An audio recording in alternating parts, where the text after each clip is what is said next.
আসসালামু আলাইকুম। নতুন একটা ভিডিওতে ওয়েলকাম করছি সবাইকে। শুক্রবার গিয়েছিলাম আগারগাঁও স্ট্রিট ফুড খেতে। ওখানে যারা গিয়েছেন তারা তো দেখেছেন মানে সমস্ত রকমের খাবার ওখানে আসলে পাওয়া যায়। আমি মেইনলি এই চিতই পিঠাটা আর হচ্ছে দোসা খেতে ওখানে যাই। আমার দোসাটা খুব মজা লাগে ওখানকার। আর ওদের পিঠাগুলো আমার ভালো লাগে। ওখানকার পিঠাগুলো ছোট, ছোট হয়, খুব ক্রিস্পি হয়। এলাকার পিঠাগুলো খুব ধামসা, ধামসা বিশাল আকারে বানায়, মোটা, মোটা। ওটা খেতে ভালো লাগে না। ওদের পিঠাটা খুব পাতলা থাকে আর এর জন্য ক্রিস্পি লাগে, ভালো লাগে। আর এই যে ওখানে তো একেবারেই মেলা বসে। যারা যান তারা তো জানেনই। প্রচুর খাবারের সমারোহ, প্রচুর কেনাকাটা দোকান, সমস্ত কিছুই আছে। মানে সমস্ত কিছুর দোকান ওখানে বসে। আর আমি এখন পিঠা খেয়ে দোসার খোঁজে বের হয়েছি। আমি আসলে এই সপ্তাহতেই দোসা খাই। এদের দোসাটা আমার খুবই মজা লাগে। আর এই যে দোসার মেনুটা দেখছি, আমার ছোট যুবরাজ আবার মেনু দেখতে খুবই পছন্দ করে। দোসার দামও মোটামুটি কমই। আমি যেটা নিয়েছিলাম অনেক বিগ সাইজের একটা দোসা, 220 টাকা বা 30 টাকা ছিল দাম। খুবই টেস্টি, খুবই টেস্টি। এই যে মেনু দেখে দোসার অর্ডার করেছি। অর্ডার করে বসে থাকলাম। এটা হচ্ছে যুবরাজের বাবা। সে ক্যামেরায় অত আসতে চায় না। যাই হোক, তারপরে আমি অর্ডার করে একটু বসে ছবি তুললাম। মা ছেলে মিলে একটু ভিডিও করলাম, ছবি তুললাম। ছোট্ট যুবরাজ আদ্ভিকের ওদিন মনটা খারাপই ছিল। বলছিলাম বাবা হাসো, বলে মাথা দুলিয়ে বলে না হাসবো না। তারপরে আবার হেসেও দিয়েছে, মুচকি হেসে দিয়েছে।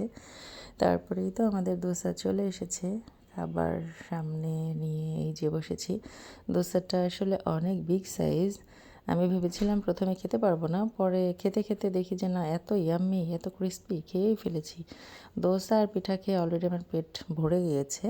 তারপরেও একটু ঘুরবো, হাঁটছি হাঁটছি। এরপরে স্যুপ চোখে পড়লো। আমার বর আবার যেখানেই যায়, 5 স্টার হোটেল হোক আর স্ট্রিট ফুড হোক, সব জায়গাতে সে স্যুপ খুঁজে, স্যুপটা সে লাইক করে। তো ওই দিন থাই স্যুপ ছিল না, চিকেন স্যুপ খেয়েছে সে। আর এটা হচ্ছে একটা নুডলস, মানে ওদের চাউমিন। আমার যুবরাজ দেখে বলছিল আমি খাবো, কিন্তু সে খাবে না আমি বুঝেছিলাম, কারণ ওটা দেখতেই টেস্টি ছিল না। তারপরও নেওয়া হয়েছিল এই আর কি। পরে আরও খেতে পারে নাই, ওটা বাসায় পার্সেল নিয়ে আসতে হয়েছিল। আসলে ওখানে এত ক্রাউডি, এত ক্রাউডি, বাট ভালো লাগে। কিছু কিছু জায়গায় আসলে ক্রাউডি না হলেও ভালো লাগে না। ওখানে প্রচুর মানুষের ভিড়, প্রচুর ক্রাউড, তারপরেও ভালোই লাগে। আর এখানে তো একটা বাফে, মিনি বাফে ছিল। এটা অনেকেই জানেন এটা সম্পর্কে। ওরা হচ্ছে খাবার যার যতটুকু প্রয়োজন নিতে হবে, তারপরে ওরা মেজারমেন্ট করে আপনাকে প্রাইসটা বলবে। আর এই যে হচ্ছে ভুট্টা, ভুট্টা আমি যেখানেই দেখি সেখান থেকে আমি ভুট্টাটা খাই। আমার খুব পছন্দ পোড়া ভুট্টা। অনেকেই পছন্দ করেন হয়তো, আমারও খুব ভাল লাগে।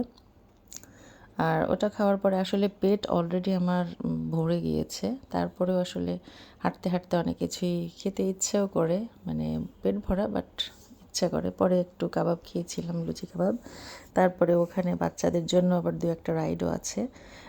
বাচ্চাদের জন্য, বড়দের জন্য রাইড আছে একটা, মনে হয় নৌকার মতো রাইডটা। আর ছোটদের জন্য এটা ছিল। আমার যুবরাজ চড়েছিল। তারপরে শেষমেশ একটু চা না খেলে কেমন হয়, একটু লাল চা খেয়েছিলাম। দেন চলে এসেছি। টাটা, বাই বাই, আল্লাহ হাফেজ।